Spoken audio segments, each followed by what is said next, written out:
एक बंधु महंती नाम के भक्त हुए हैं, बहुत ही गरीब। ये भीख मांग करके अपने परिवार का गुजारा करते हैं। ये उड़ीसा के याजपुर गांव के थे। इनको बंधु महंती कहते थे। प्रायः इनका उदर पोषण केवल भिक्षा से ही होता। 2-4 घरों में जाते, मांगते, जो कुछ मिलता उसी से परिवार चलता। पर जहां सत्संग होता है वहां जाया करते। सत्संग के प्रभाव से इनके मन में एक बात बैठ गई कि जीवन का उद्देश्य भगवत प्राप्ति करना। तो वैसे ही धन संपत्ति भोग सामग्री से रहित थे, तो कोई भोग वासना, कोई धन आदि का अभिमान, ये जो दोष बुद्धियां, ये तो इनके हृदय में स्वाभाविक नहीं थी, क्योंकि भिक्षा मांगते थे तो दैन्यता थी। और सत्संग से बात बैठ गई कि जीवन का परम लाभ है भगवत प्राप्ति करना, तो ये उतना ही मांगते थे जितना उदर पोषण के लिए, परिवार के लिए आवश्यक था। वो अकिंचन बंधु महंती जी अगर भिक्षा में कुछ मिला तो भगवत अर्पित करके पा लिया, और एकांत भिक्षावृत्ति से जीते, एकांत में बैठ करके नाम कीर्तन करते, नाम जप करते। अटल विश्वास होने लगा प्रभु में। नाम कीर्तन के प्रभाव से प्रगाढ़ हृदय में विश्वास प्रकट होने लगा। अब अपनी स्त्री को भी कहा कि देखो, मेरे हृदय में बात आती है कि तुम यदि हमारी पत्नी हो, अर्धांगिनी हो, तो हमारी वास्तविक अर्धांगिनी बनो। हमारे हृदय में बात बैठ गई है कि भगवत प्राप्ति ही जीवन का परम लाभ है, तो तुम जैसा हम भजन करते हैं वैसा ही करो, तो तुम हमारी सच्ची अर्धांगिनी होगी। वो पतिव्रता थी। पति की आज्ञा के अनुसार उनके साथ कीर्तन में बैठने लगी। ये बंधु महंती ने अपनी पत्नी को प्यार से शिक्षा दी, जीवन का परम लाभ है भगवत प्राप्ति, उसको भी भजन में लगा लिया। अब इनके हृदय में दृढ़ विश्वास हो गया कि मुझे भगवान मिलेंगे। यह है कीर्तन और नाम जप और वैराग्य। पूज्य श्री गुरुदेव भगवान ने एक दिन गिरिराज जी की परिक्रमा में कहा, जब पूज्य श्री पंडित बाबा जी की समाधि आए, तब वो परिचय बताया। नए नए आए थे ब्रज में, तो महाराज जी ने परिचय बताया कि ये समाधि पूज्य श्री पंडित बाबा की है, गया प्रसाद जी की। और महाराज जी ने कहा कि बहुत भजनानंदी महात्मा थे, और जानते हो भजन का प्रकाश उसी के जीवन में विशुद्ध उज्जवल होता है जो वैरागी होता है। जितना जितना तुम विषयों से वैराग्य करते जाओगे, उतना उतना भजन का आनंद प्रकट होगा और दिव्य अनुभूतियां होने लगेंगी। यदि हम विषय सेवन करते हुए भजन करते हैं, यद्यपि मंगल ही है, पर आपको अनुभव नहीं होगा, भगवदानंद का अनुभव नहीं होगा। हाँ, अब उनके तो वैराग्य स्वाभाविकता भिक्षावृत्ति से जीते बंधु महंती। अब पत्नी भी नाम कीर्तन और भजन। अब इनके हृदय में दृढ़ लालसा हो गई कि मुझे प्रभु मिलेंगे। ये बहुत बड़ी बात है, हृदय में दृढ़ता जाना। निश्चित अब मैं श्री जी के पास जाऊंगा, निश्चित मुझे श्री जी की सेवा मिले, निश्चित हो जाना हृदय में, बिल्कुल कोई संशय नहीं। तो पक्का समझो निश्चित प्रियालाल के समीप जाएगा, क्योंकि उसकी जो निश्चितता, जो विश्वास, जो दृढ़ता ही वो उन्हीं की तरफ से आई। उन्होंने स्वीकार कर लिया है। कोई प्रीतम का प्रेमी मिले जो मेरे प्रीतम के रूप को सुनावे, प्रीतम के गुणों को सुनावे, प्रीतम की आसक्ति की बातें सुनावे, मुझे वो प्रीतम का मार्ग बता दे जिससे मेरे प्रीतम मेरे नेत्र गोचर हो जाए। और वो हृदय में तड़पने लगता है। घर में रज के पात्र है, एक टूटी सी झोपड़ी है और पत्नी, और कई कई दिन भिक्षा में अन्न भी नहीं मिलता, भूखे रह करके समय व्यतीत करना होता है, पर ये बड़े आनंद पूर्वक है। देखो हालत है, बिल्कुल धन नहीं है, खाने के लिए भी नहीं है। अब उनके हृदय में ये भी कोई बल नहीं कि कोई उनको सहयोग कर सकता है, कोई उन्हें कर्जा दे सकता है, क्योंकि पता है मूल में कुछ है नहीं। तो जिसको पता होता है कि वो वापस नहीं कर सकता, वो कर्जा भी नहीं देता। उन्होंने अपनी पत्नी से कहा कि भाई मेरा जगत में कोई आत्मीय नहीं है, कोई स्वजन नहीं कि सहयोग करे, कई दिनों से भोजन भी नहीं मिला, पर एक मेरे मित्र है जो बहुत धनी है, अगर तुम साथ दो और अपने मित्र के यहां हम तुम्हें ले चले तो वहां भूखे नहीं रहना पड़ेगा। बहुत धनी है और बहुत कृपालु है, और हमारा उनसे परिचय है, वो हमें बहुत प्यार करते हैं, चलोगी हमारे साथ? क्योंकि यहां तो कोई अपना है नहीं, इस याजपुर गांव में कोई मुझे प्यार करने वाला नहीं। मेरा एक मित्र है जो बहुत धनी है, मुझे बहुत प्यार करता है, वहां तुम्हें भूखे नहीं रहना पड़ेगा, कोई परेशानी रहेगी, पर 5 दिन का रास्ता है। हम लोग यदि धैर्य पूर्वक चले तो हमारे मित्र की कृपा प्राप्त होगी, सारी भूख सदा सदा के लिए मिट जाएगी। और उसका नाम बहुत मीठा है। यदि हमारा नाम है बंधु महंती तो उसका नाम है दीन बंधु। बहुत कृपालु है, बहुत दयालु है, हमें चलना चाहिए। पत्नी से कहा मुझे इस गांव में नहीं रहना। सती स्त्री, पति के अधीन चलने वाली, कई दिनों से भोजन नहीं मिला। उसने कहा 5 दिनों का रास्ता है, कैसे चल पाएंगे, क्योंकि पेट में तो भोजन नहीं है, लेकिन आपकी आज्ञा है, हम जरूर चलने का प्रयास करते हैं। जो समस्त दरिद्रता और दुखों का हरण करने वाले हैं, उन प्रभु के दर्शन के लिए बंधु महंती के हृदय में वेदना हुई और वो अपने नगर से चल पड़े। एक छोटी लड़की भी थी, एक बच्चा, दोनों को कांधे पे बैठा ला पत्नी को साथ लिया और जब बहुत विकलता होती सुधा की तो पानी पिला देते या कोमल कोमल पत्ते लाते, अपने बच्चों को पत्नी को देते, इनको खा लो, भगवान कृपा करेंगे, हमारे भी दिन बदलेंगे, धैर्य पूर्वक हमारे मित्र के पास चलो। देखो जो भक्त होते हैं उनको हर परिस्थिति में अपने प्रीतम ही याद आते हैं। जैसे सुधा बहुत हमें प्यार करते हैं, वो दुलार करेंगे। बंधु की जो पत्नी और पुत्र वो कोमल पत्ते खाते, बंधु मन ही मन रोने लगता, हे घट घट के वासी, हे अंतर्यामी, मैं तो सह सकता हूं, मेरे बच्चे मेरी पत्नी ये कैसे कष्ट में हैं, प्यारे इतनी कृपा कर दो कि मैं आप तक पहुंच जाऊं।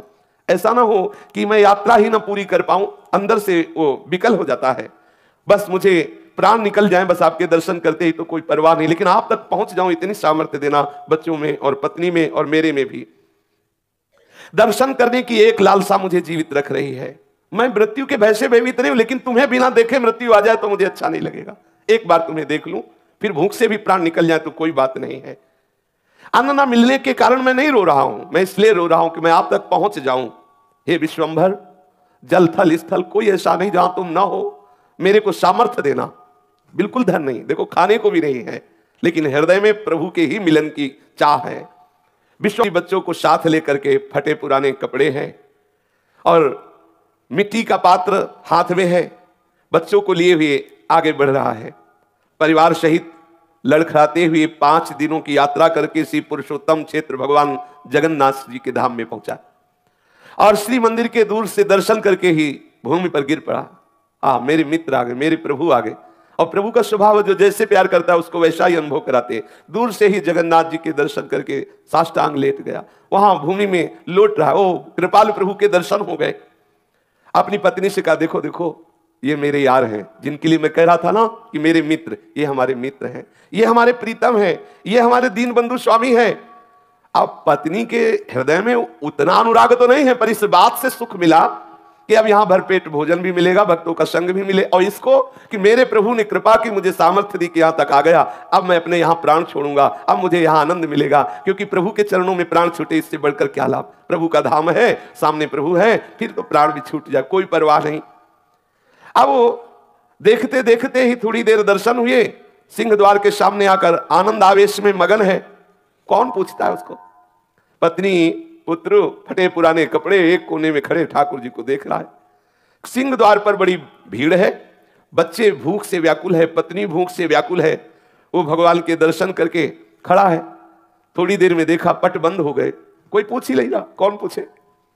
उसने अपनी पत्नी से कहा, धैर्य रखना, मेरे मित्र बहुत लोग आए हुए हैं ना, उनसे मिल रहे हैं। पत्नी से कहा, आओ पीछे चलते हैं।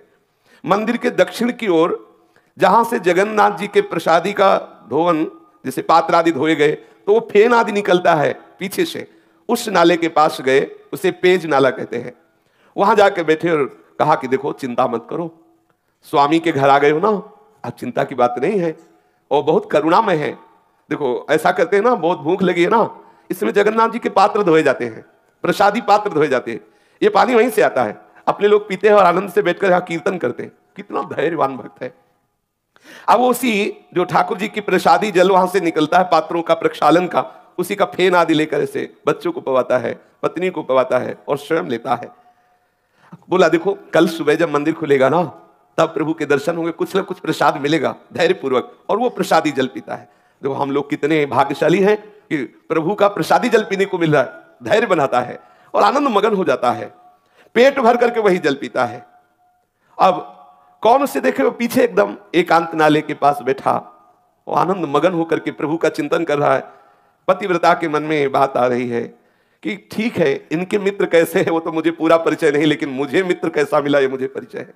मुझे कैसा पति मिला, कैसा अनुरागी पति मिला, कैसा धैर्यवान मिला, देखो ये है प्रीता। और उन्होंने कहा कि आप बिल्कुल धैर्यपूर्वक रहिए, मुझे बिल्कुल कोई कष्ट नहीं है, आप जिसमें राजी है मैं उसी में राजी हूं। वो हड़िया से भर भर कर वही जल निकालता है, बच्चों को पिलाया, अपना पिया खूब पेट भर करके, और कहा तुम सो जाओ, यहीं सो जाओ, सुबह जब पट खुलेंगे ना तब दर्शन करेंगे और तब कुछ न कुछ प्रसाद मिलेगा ही।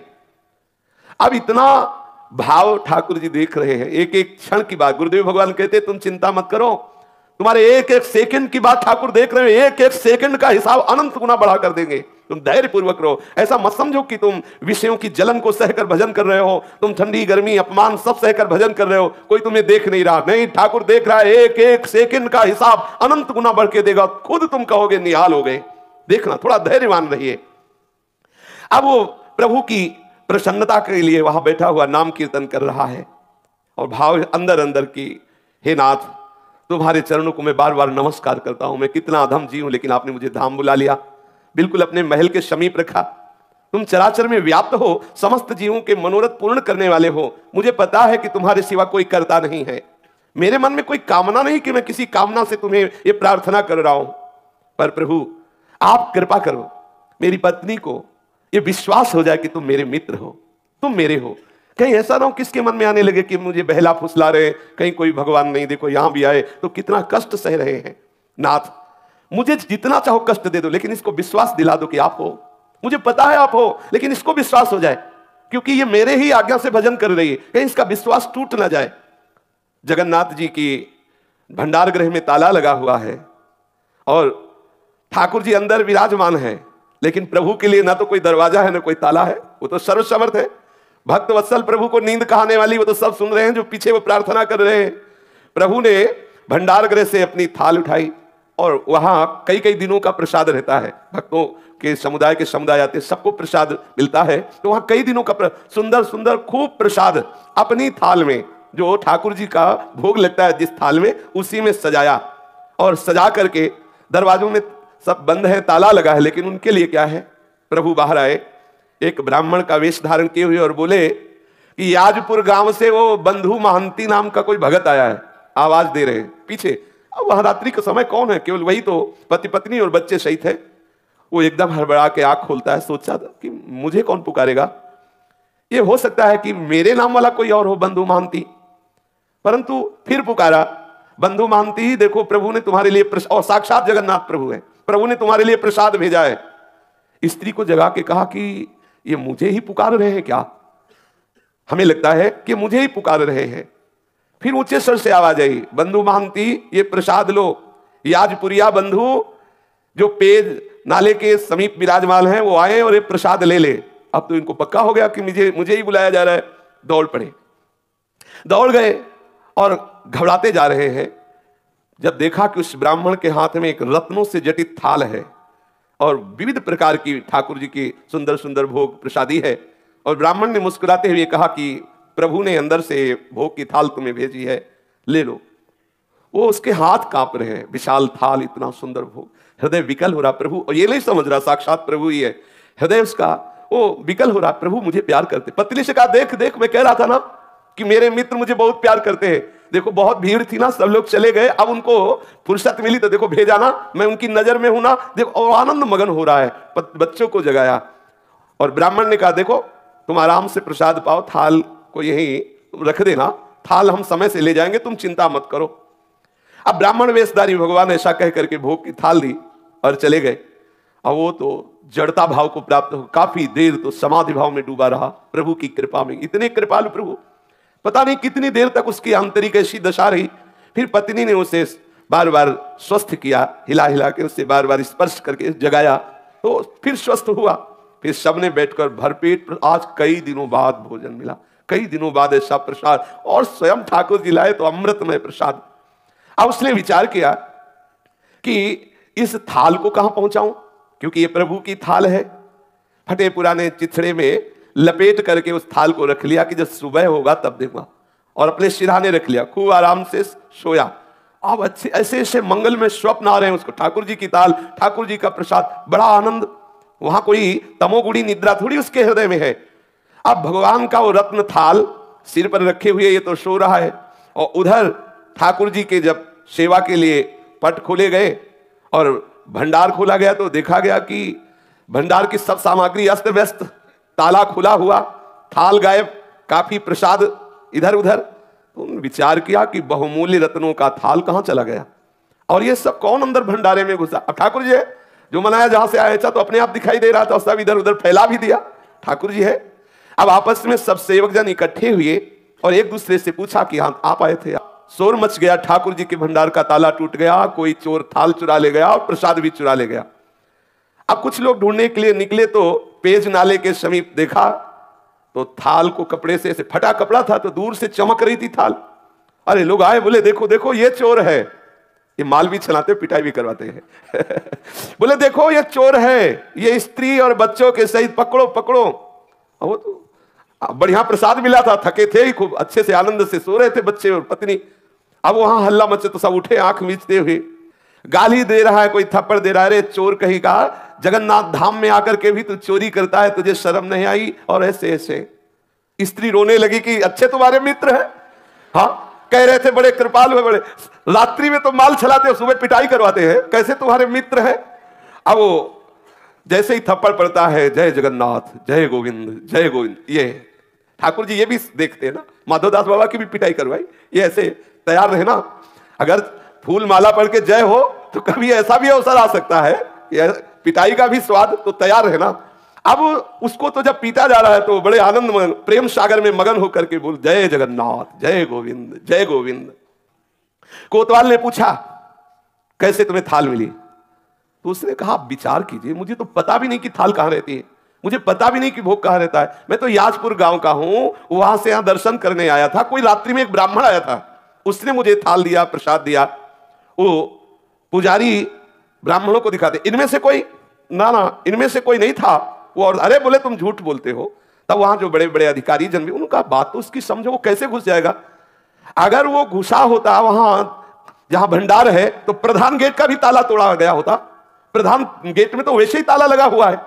तो ये थाल और ये प्रसाद, अब जो बाहरी लोग आते हैं, अरे देखो, अरे तो बहुत ऐसे, वो अंदर अंदर प्रसन्न होता कि वारे प्रभु, वारे लीलाधारी, तुम्हारी बड़ी विचित्र लीला है।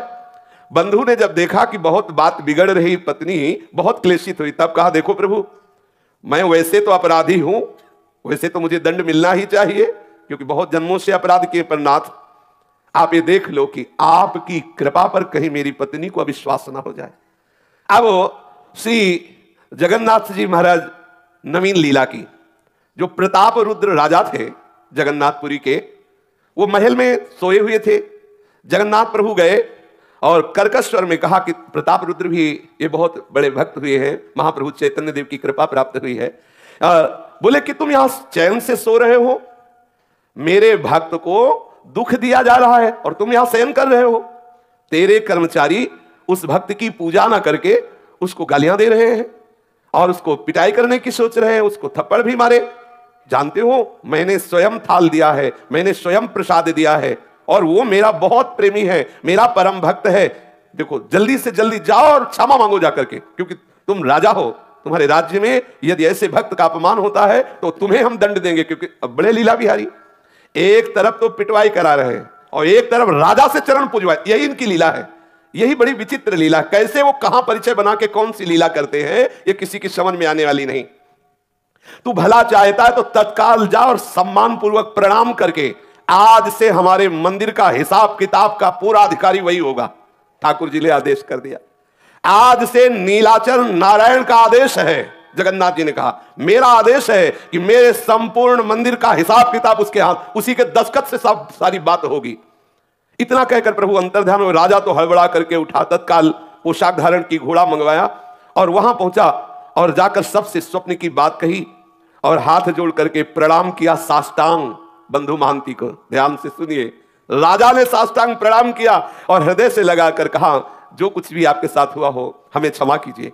और सबको आदेश किया कि जगन्नाथ जी का सीधा आदेश है कि आज से मंदिर का पूर्ण अधिकारी यही होगा, इसी के दस्तखत से सब होगा। अब वो तो हाथ जोड़े खड़े हैं, फटे पुराने कपड़े हैं, कैसा हृदय इनका दैन्य भाव से युक्त, कैसा पद दिया।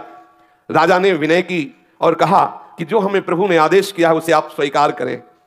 आज भी बंधु महांती के कुल परंपरा से वही सेवा करते चले आ रहे हैं। जगन्नाथपुरी का हिसाब किताब उन्हीं के दस्तखत से होता है, उसी बंधु महांती के जो लड़के बच्चे परिवार कुल परंपरा के आज भी वही है। तो जरूरी नहीं कि आपके पास धन हो तभी प्रभु प्रसन्न हो, या आप उत्तम जाति के हो तो प्रभु प्रसन्न हो, या आप धनवान रूपवान कुलवान गुणवान, इनका कोई महत्व नहीं। प्रभु से प्यार हो, बस केवल अपनापन से प्रभु जीतते हैं।